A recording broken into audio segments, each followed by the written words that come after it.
وہ کسی سے پوشیدہ نہیں۔ محترم ناظرین، امام علی مقام امام حسین نے یزید پلید کی بیعت سے کیوں انکار کیا؟ اس لیے کہ یزید جو ہے وہ فاسق تھا، شرابی تھا، ظالم تھا۔ اس لیے امام علی مقام امام حسین رضی اللہ تعالیٰ عنہ نے یزید پلید کی بیعت سے انکار کیا، اور آپ جو ہے مدینہ منورہ چھوڑ کر مکہ مکرمہ گئے۔ پھر اس کے بعد پھر آپ جو ہے کوفہ کی طرف روانہ ہوئے بعد میں خطوط آنے کے بعد۔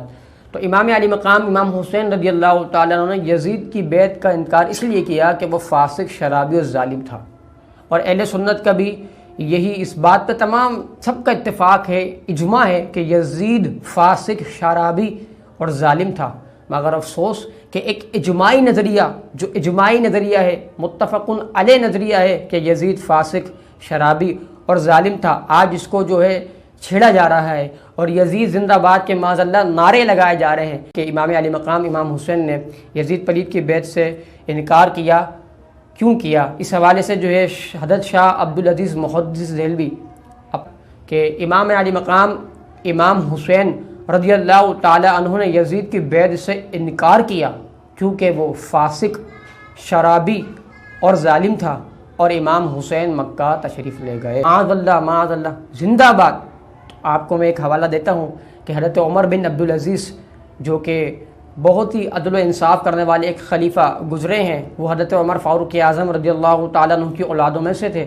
ان کے حوالے سے تہذیب التہذیب صفحہ نمبر 361 پر یہ بات موجود ہے کہ حضرت عمر بن عبدالعزیز رضی اللہ تعالیٰ عنہ کی مجلس میں ایک مرتبہ ایک شخص نے یزید کا ذکر کرتے ہوئے اس کو امیر المؤمنین کہا۔